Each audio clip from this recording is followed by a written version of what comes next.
연일되는 그 장마 속에서 오늘 우리가 한 주간을 이렇게 보내고 있습니다.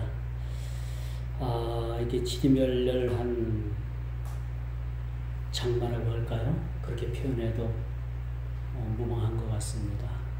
거의 한 달 가까이 그렇게 장마로 인해서 비가 많이 오고 또 곳곳에 그렇게 참으로 많은 피해가 곳곳에 그렇게 드러나고 있음을 우리가 보게 됩니다.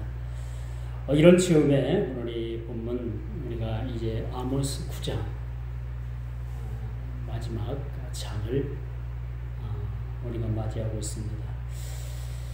언제나 그렇듯이 제가 이제 한 단원 아모스를 시작해서 오늘 아모스 마지막 그렇게 말씀을 전하게 되는데 그런 생각들이 문득 들어요. 아모스서를 다시 강론할 수 있을까?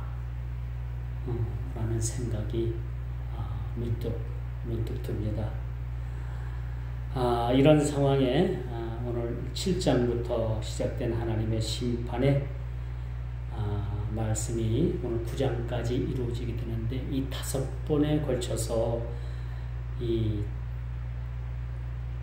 그렇게 재앙에 관한 이야기가 그렇게 나오죠. 지난주에는 어떤 재앙의 말씀이었습니까?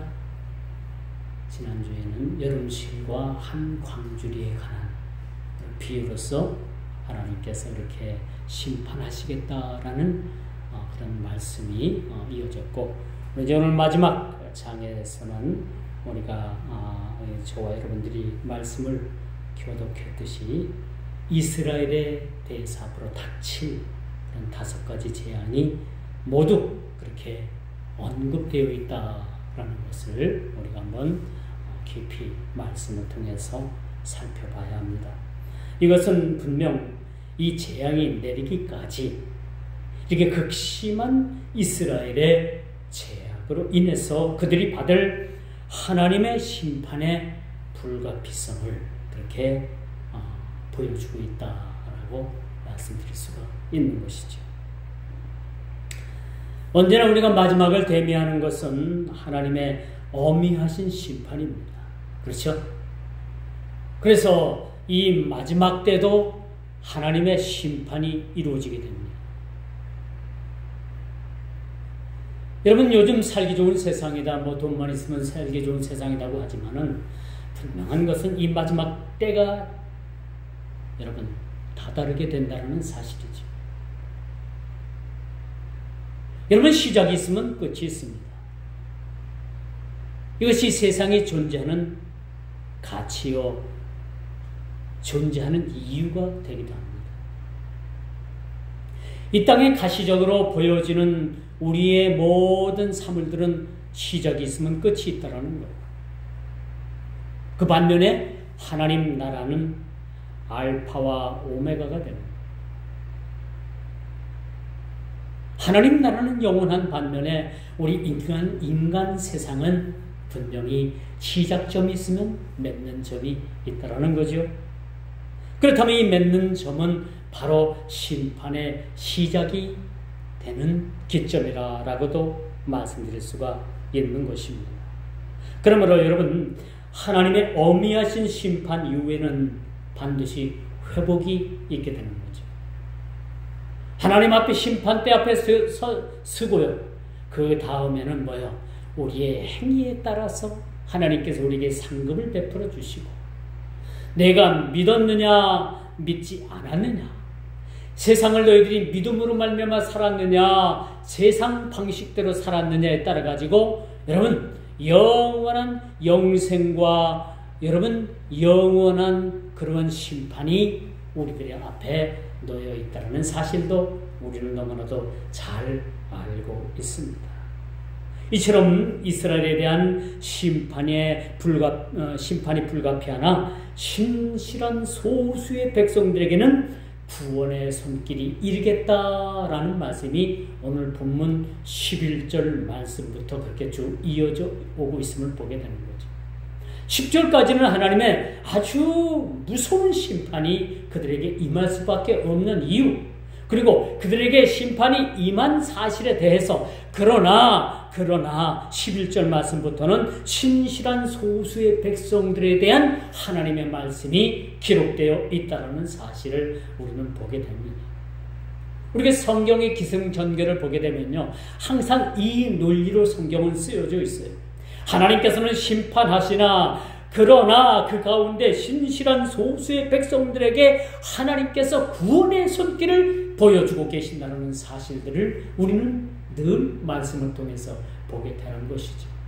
그래서 여러분, 성경은요 1차 방정식도 아니고 2차 방정식도 아니고 3차 방정식도 아니고 하나님의 방식은요, 하나님의 말씀의 방식은 역전의 방정식이에요. 역전의 방정식. 늘 여러분 이렇게 하나님께서 심판하시고 징계하시고 그런 이후에는 항상 남은 자 신실한 소수의 백성들에게 구원을 베푸시는 역전의 그러한 사건이 이루어지게 되는 거죠. 그 성경에 그 아주 가장 잘 나타내고 있는 그 역전의 방정식의 말씀이 어떤 방정식이에요? 사무엘에 써져 있는 한나의 기도를 우리는 듣게 되는 거죠. 그렇죠? 한나라는 여인을 보면서 하나님께서는 그 인생을 역전시켜주는 그런 모습을 우리가 보게 됩니다. 이뿐입니까? 성경에는 수많은 역전의 방정식을 통해 가지고 그렇게 신실한 소수의 백성들에게 하나님께서 구원을 베푸시는 일들이 아주 많이 그렇게 기록되어 있다는 것을 우리는 말씀을 통해서 그렇게 확인할 수가 있는 거죠.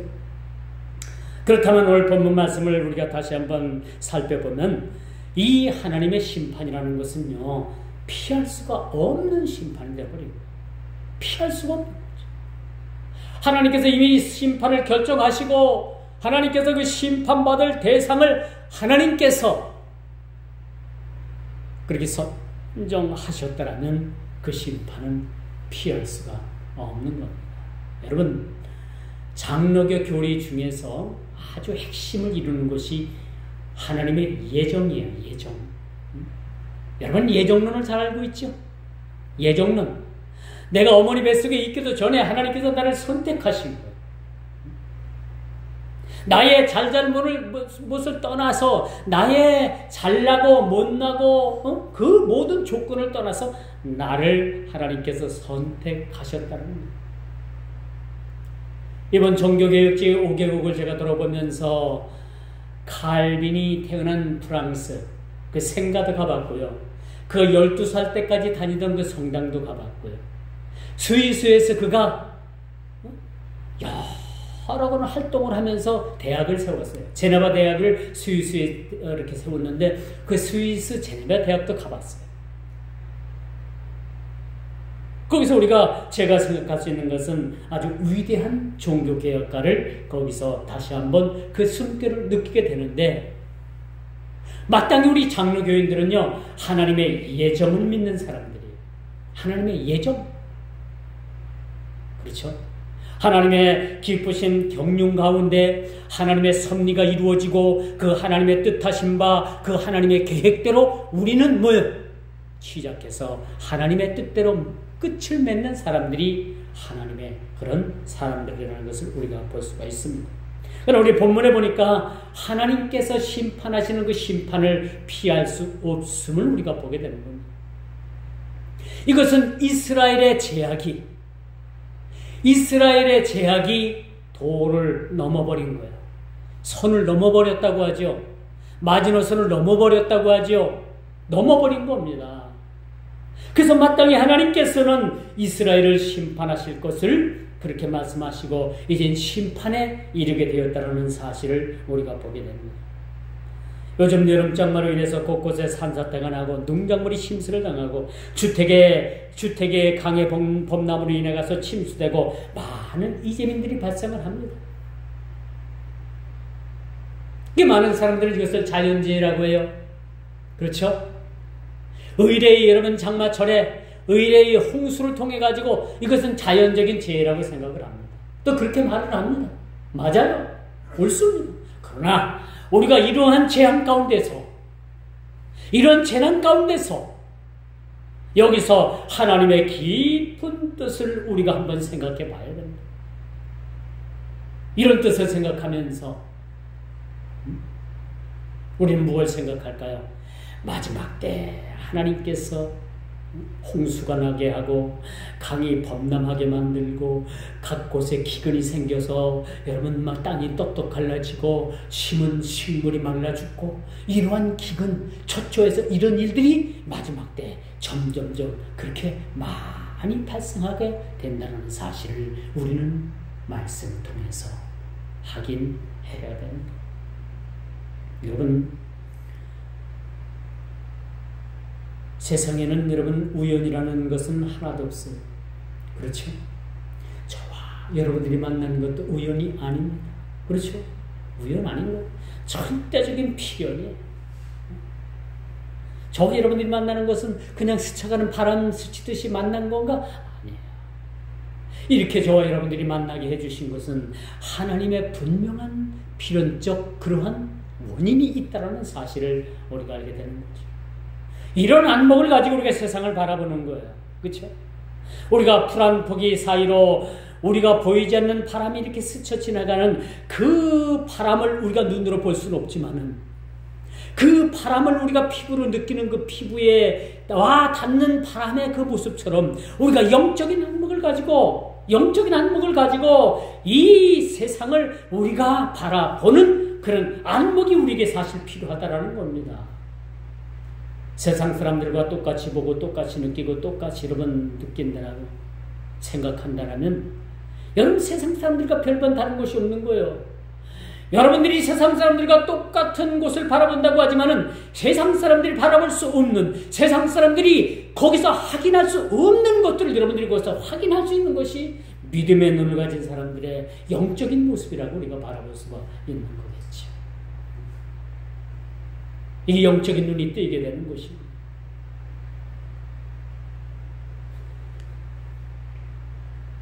그러므로 여러분 이는 비단 우리나라뿐만 아니라 이 지구 곳곳에서 발생하는 여러분 흔한 이 홍수 사건, 기근들, 여러 가지 재해들 이런 것들을 우리가 이상히 볼 것이 아니라는 거죠. 이상히 볼 것이 아니라는 것입니다. 오늘 본문 1절을 제가 한번 여러분들에게 읽어보겠습니다.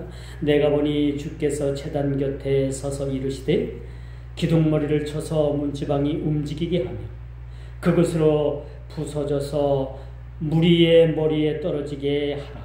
내가 그 남은 자를 칼로 죽이니 그 중에서 한 사람도 도망하지 못하며 그 중에서 한 사람도 피하지 못하리라. 하나님께서 그 심판의 첫 그 서막을 무엇으로 시작을 하느냐? 성전을 허물어 버리시겠다. 성전을 허물어 버리시겠다. 아주 예전에요, 삼손과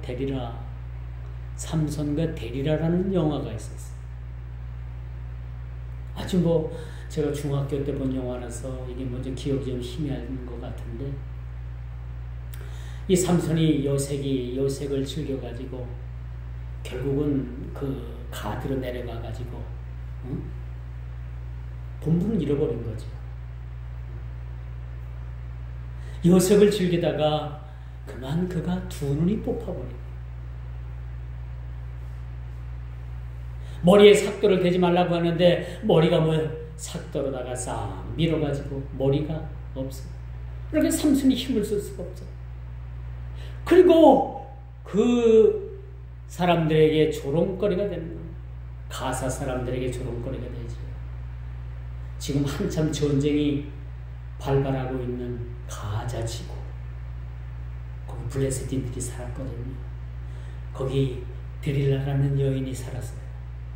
그 여인의 눈이 멀어가지고 나중에는 삼손이 두 눈이 뽑혀서 힘도 쓸 수 없고 소나 말이 그렇게 힘을 써가지고 그렇게 돌리는 연자맷들을 돌리는 그러한 신세가 되고 말았습니다.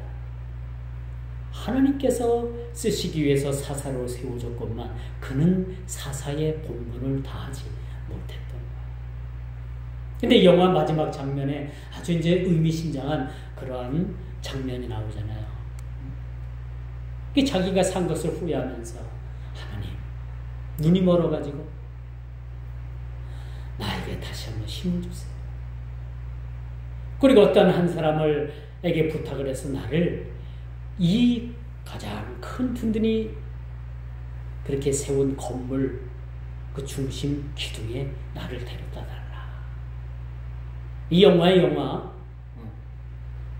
그래서 어떤 사람이 이끌려가지고 삼손이 그 아주 튼튼하게 짓고 그 밑에서 큰 잔치를 베풀고 그냥 막 한마디로 말해서 그냥 난장판이죠. 그런 잔치를 배설하고 있는 많은 사람들이 그 건물 밑에서 그렇게 막 춤을 추고 잔치를 그렇게 배설할 때 삼손이 그 건물을 지탱할 수 있는 가장 큰 기둥에 그렇게 손을 잡고 기도합니다. 하나님, 저에게 다시 한번 힘을 주세요. 그렇게 기도한 다음에 삼손이 그 큰 기둥을 힘을 써서 밀어버립니다. 나중에는 그 기둥이 어떻게 서서히 그 기둥이 기울기 시작하더니 그 큰 기둥이 무너지고 그 큰 기둥이 지탱하고 있던 지붕 그 성이 일순간에 무너져 버리는 사건이 영화를 통해서 아주 리얼하게 보여주고 있습니다.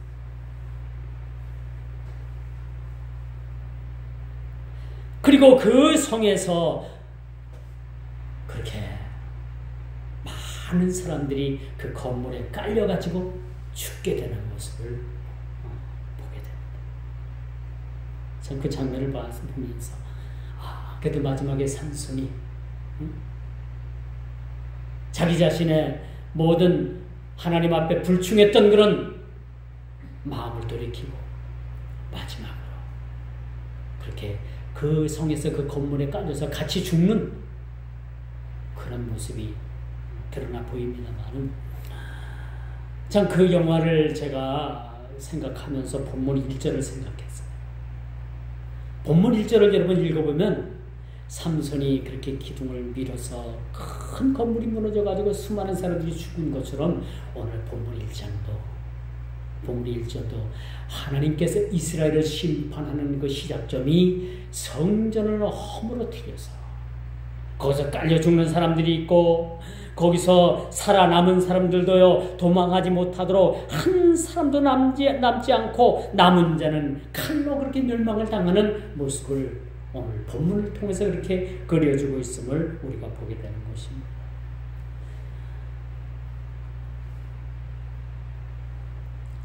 이처럼 여러분 하나님의 심판의 비유는 1절에 여실히 드러나 있습니다. 하나님께서는 성전을 허시겠다는 것. 이것이 심판의 첫 번째 하나님께서 행하시는 일입니다. 왜? 그들은 성전이라고 지어놓고 성전 안에서 하나님 앞에 참된 예배가 아닌 거룩한 예배가 아닌 하나님께서 받으실 만한 예배가 아닌 그들은 성전 안에서 온갖 불법을 자행했고 하나님께서 보시기에 그렇게 미워하는 그런 제사를 드리게 되었다는 사실을 보게 됩니다. 여러분 이스라엘이 멸망하면서요 안티오코스 에피파네스라는 그런 장군이 이집트를 정복하고 올라오면서 예루살렘 성전을 들려가지고 그 성전 안에다가 돼지 피를 그냥 확 뿌리고 있어요. 이스라엘 사람들은 지금도 돼지고기 먹지 않잖아요. 돼지라는 짐승을 부정하게 여깁니다. 그런데 이 사람에 의해서 성전이 완전히 더럽혀진 거예요. 돼지 피를 그냥 성전 안에다가 완전히 뿌려버렸어요. 제가 청년 시절에 어떤 가정이 하나 있었는데 부인이 엄청 열심히 예수를 줍니다.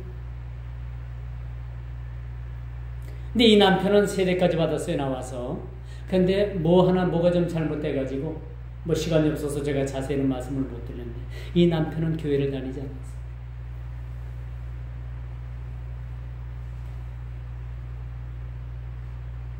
내가 교회를 안 다니니까 남편이 그 아내에 대해서 얼마나 핍박이 심한지, 차라리 예수를 믿지 않을 때는 몰랐는데 어느 정도 세례를 받고 교회에 대해서 조금 좀 물정을 아니까 예수를 그 이후부터 믿지 않고 그 와이프, 그 부인을 핍박하기 시작을 하는데 이건 도가 넘는 거예요.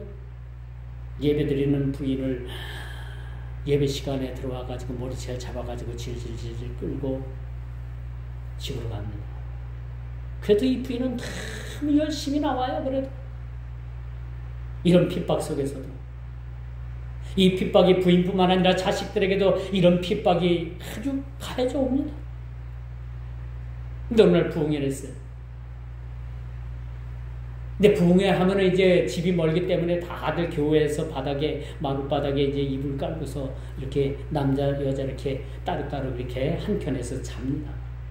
근데 웬걸 한밤중에 자다 보니까 교회 문이 열리고 뭐가 탁 하고 교회 안으로다가 탁 하고 뭐가 쏟아져 들어와요. 뭐였던 거야? 우물. 이게 소똥이었는지 사람 인분이었는지 정확히는 모르겠습니다만 사람들이 한밤중에 자다가 뭘 맞은 거예요? 급여락을 맞은 거예요. 이렇게 핍박을 하던 사람.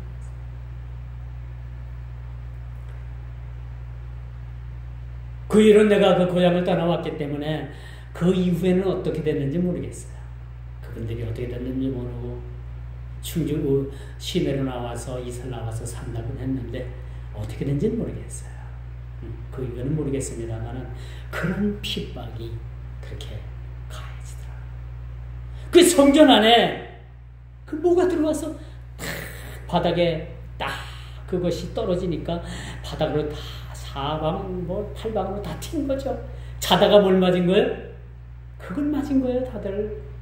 그래도 한 사람 불평한 한 사람 없이 불을 켜고서 그것을 걸레를 닦아내고, 그래서 다시 다 단잠을 자고 새벽 그 부흥의 집회를 마쳤다는 사실. 여러분, 참 제가 그런 생각이 문득 나서 여러분들에게 말씀을 드려봅니다. 여러분이 이처럼 심판의 비유는 1절에 아주 극렬하게 드러나가 있어요. 1절뿐만 아니라 그 뒤에 쭉 나타나는 하나님의 심판이 어떻게 이루어지고 있는가를 우리가 한번 깊이 말씀을 통해서 확인해 봐야 돼요. 하나님의 심판은요, 우리 인간으로서는 도저히 견뎌낼 수 없는 그러한 아주 무섭고도 무서운, 아무도 하나님 앞에 그 심판을 피해갈 수 없는 그러한 심판이라는 사실들을 우리는 말씀을 통해서 확인해야 되는 겁니다. 내가 보니 주께서 제단 곁에 서서 이르시되 기둥머리를 쳐서 문지방이 움직이게 하며 그것으로 부서져서 무리의 머리에 떨어지게 하라. 내가 그 남은 자를 칼로 죽이리니 그 중에서 한 사람도 도망하지 못하며 그 중에서 한 사람도 피하지 못하리라. 라는 이 1절 말씀, 이 말씀만 통해서도 피할 사람이 없는 거야. 무너져가지고 그 밑에 깔려 죽는 사람이 있는가 하면은 설령 살았다 할지라도 그 칼에 그렇게 다 죽임을 당하겠다라고 이렇게 말씀합니다. 이처럼 예고된 하나님의 심판은 마지막 날의 모든 예언의 말씀이 이루어진다는 사실 또한 우리가 기억을 해야 합니다. 단순히 이것이 아모스 구약시대에 이스라엘 백성들에게 국한된 말씀이 아니라 이 무섭고도 무서운 이 심판에 예고된 말씀이 이 마지막 때 심판이 이루어진다는 사실 여러분 꼭 기억을 하시길 바랍니다. 두 번째로 이제 성전이 무너지는 것은 이스라엘이 신앙을 버렸다는 사실에 대해서 그렇게 비유적인 말씀으로 그렇게 말씀해 주고 있음을 보게 되는 거죠. 왜 하나님의 성전이 무너졌는가? 왜 하나님의 성전이 무너졌는가? 이건 하나님을 믿는 사람들이 극도로 신앙의 타락을 보여준다라고 말씀드릴 수가 있는 거예요. 이 하나님께서는 이 마지막 때 여러분 키질을 하시는 거 키질을 하셔가지고 알곡은 곳간 안에 쭉정이는 뭐요? 영원히 꺼지지 않는 그런 불에 태우게 된다는 사실을 우리가 보게 되는 것이죠. 이처럼 성전이 무너지는 기점으로 이스라엘 전체가 멸망받을 것을 예고해주고 있어요. 하나님께서는 심판에 앞서 먼저 성전이 파괴될 것을 언급해주고 있습니다. 그리고 그들이 아수르에 의해서 바벨론에 의해서 성전이 무너지고 나라는 흔적도 없이 그렇게 파괴돼서 없어지고 그들은 이방 나라의 종으로 끌려가든가 아니면 죽임을 당하든가 나라가 흔적도 없이 사라진 거예요. 여러분 지금 이스라엘 나라가 전쟁을 치르고 있는데 그 조그마한 나라가 여러 곳을 상대해야 되잖아요. 그렇게 그들이 여러분 목숨을 걸고 그토록 여러분 나라를 위해서 그렇게 전쟁을 치르는 이유가 뭐라고 생각한지 알아요? 뭐라고 생각을 합니까? 그들은 과거에 나라 없이 그렇게 서름을 당했고 그렇게 과거의 조상들의 그런 잘못된 신앙으로 인해 가지고 그 수천 년들을 그 수천 년 동안 나라 없는 민족으로 이렇게 떠들다가 이제 그들이 나라를 세운 거 아닙니까? 그러니까 나라의 소중함을 너무나도 잘 아는 거예요. 그들에게는 자기 자신의 목숨을 내놓고더라도 그 나라를 지키고 싶은 그 젊은이들 많은 사람들이 이스라엘 백성들의 그런 지금 현재의 모습이기 때문에 나라를 지탱하고 있다는 사실인 것입니다. 이제 마지막 세 번째, 하나님의 은혜로 환난을 피하고 보존되어진 자들이 오늘 본문에 그렇게 등장을 합니다. 그렇죠? 이사야서 10장 20절 보니까 22절 보니까 또 미가서 5장 3절 7절 8절을 보니까 하나님께서 그 남은 자들 신실하게 하나님을 섬기고 그렇게 때를 기다리며 기다리던 그 남은 자들에게 하나님께서 그들을 통해서 구원을 베풀어 주시는 회복의 역사를 그렇게 쓰고 있다는 사실을 보게 됩니다. 이 와중에도 하나님께서는 이 소수에 남겨진 자들을 통해서 이스라엘의 회복을 그렇게 말씀해 주고 있습니다. 이것이 11절 말씀부터 그렇게 말씀이 이어지는 거죠. 11절 이후의 말씀으로 시작되는 이 말씀은 이렇습니다. 그날에 내가 다윗에 무너진 장막을 일으키고 그것들의 틈을 막으며 그 허물어진 것을 일으켜서 옛적과 같이 다시 회복시켜 주시겠다라고 그렇게 말씀해 주고 있음을 보게 되는 것입니다. 이날은 내용상 단순히 형벌의 뜻만을 간직하는 것이 아니에요. 구원의 회복의 의미도 함축되고 있다는 것을 우리가 보게 되는 겁니다. 여러분 놀랍죠? 하나님께서는요, 그 수많은 사람들을 다 사용하셔서 일을 하시면 참 좋을 텐데, 그렇지 않은 거예요. 하나님의 일들은 이 소수의 사람들을 통해서 일을 하십니다. 우리 모두가 다 하나님 앞에 순교자적인 그런 삶을 살아서 순교자가 되길 우리 스스로가 다 원하지만 다 하나님께서 우리를 순교자를 받질 않아요.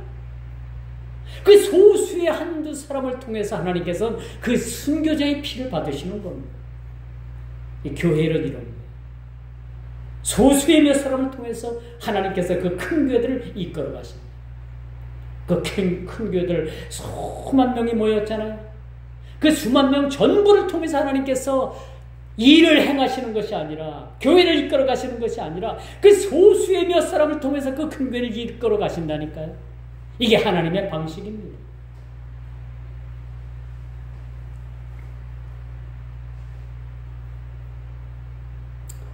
그래서 전국적으로 그리스도께서 오셔서 당신의 백성들을 구원하시고, 그렇죠? 남은 자들을 통해서 하나님께서 구원하시는 것입니다. 이렇게 회복시켜 주신다라는 말씀의 함축적 의미를 우리가 오늘 본문을 통해서 우리가 깨닫게 된다는 사실이죠. 이제 말씀이 결론을 맺습니다. 아모스는 남유다 출신으로 북이스라엘에 가서 하나님의 말씀을, 심판에 대해서 그렇게 선포했던 그런 선지자입니다. 그의 사역은 대부분 사회적 지도층들에 대해서 그렇게 아주 경고하고 있습니다. 요즘 우리 주위를 보고 우리 전바 정치계를 우리가 보면 참 경고받아야 될 사람들이 많이 있잖아요. 그렇죠? 우리 사회 지도층 보니까 요즘 우리 청주 시내에 그 프랭카드가 이렇게 걸려 있는데 그 프랭카드에 쓰여지는 내용이 있더라고요. 당신은 우리의 더 이상의 대통령이 아닙니다. 여러분 어떻게 생각해요? 저는 이 당도 아니고 저 당도 아니에요. 중도입니다. 중도라고 아시죠? 제 정치 신념은 중도예요. 그걸 제가 딱 읽었을 때 이건 아닌 것 같다. 좀 너무 나간 것 같다. 왜? 하나님께서는 불의한 왕도 하나님께서 세우십니다.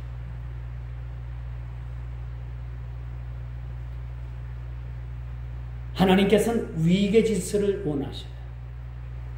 불의한 왕도 하나님께서 세운 겁니다. 이걸 보면 우리가 이 위계 질서, 이거 우리가 지켜야 될 필요가 있는 거야. 모든 게 질서가 있습니다. 그렇죠? 조금 이야기가 옆으로 나간 것 같아서 죄송합니다. 여러분, 행여나 여러분들이 마음에 들지 않는 말씀이라면 오늘 이게 다 잊어버리세요. 저는 다시 한번 말씀드리지만 이 당도 아니고 저 당도 아니에요. 딱 중심입니다. 예수당이에요. 중도입니다. 여러분, 이스라엘의 회복을 위해서 그는 주어진 사역을 충실하게 감당한 하나님의 종이었습니다. 아모스 선지자.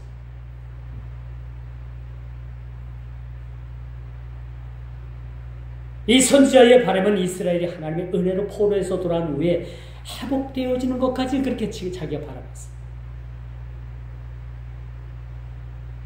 모세는 묵상 가운데 여러분 예수 그리스도를 바라보게 됩니다. 모세는 다윗을 걸쳐서 예수 그리스도의 형상까지 바라본 사람이 모세입니다. 사랑하는 성도 여러분, 오늘 이 본문 말씀을 통해서 여러분들은 이 아모스 선지자의 오늘 이 본문 말씀을 통해서 1장부터 9장까지 주어지는 이 말씀을 통해서 아모스가 바라본 그 이상, 아모스가 바라본 그 미래적 지향적인 그 일들, 그 이상을 바라볼 수 있는 저와 여러분들의 영적 안목이 우리에게 사실 필요하다는 말씀을 과감하게 여러분들에게 드립니다. 그리고 오늘을 사는 이 시대에 궁극적으로 우리 성도들이 하나님의 은혜로 그리스도 안에서 구원받은 백성답게 살아가는 것이 오늘 선지자가 저희와 여러분들에게 바라는 그런 말씀의 핵심이라는 사실들도 우리가 깨달아 거칠고 재앙 많은 세상, 본받을 것 없고 하루라도 더 빨리 우리가 하나님 나라가 임하고 주님 오실 그날을 기대하는 마음으로 우리가 이 땅을 믿음과 또 성실함으로 인내함으로 우리가 살아가는 저와 여러분 모두가 다 되기를 주님의 이름으로 축원하면서 말씀을 맺도록 하겠습니다. 기도합니다.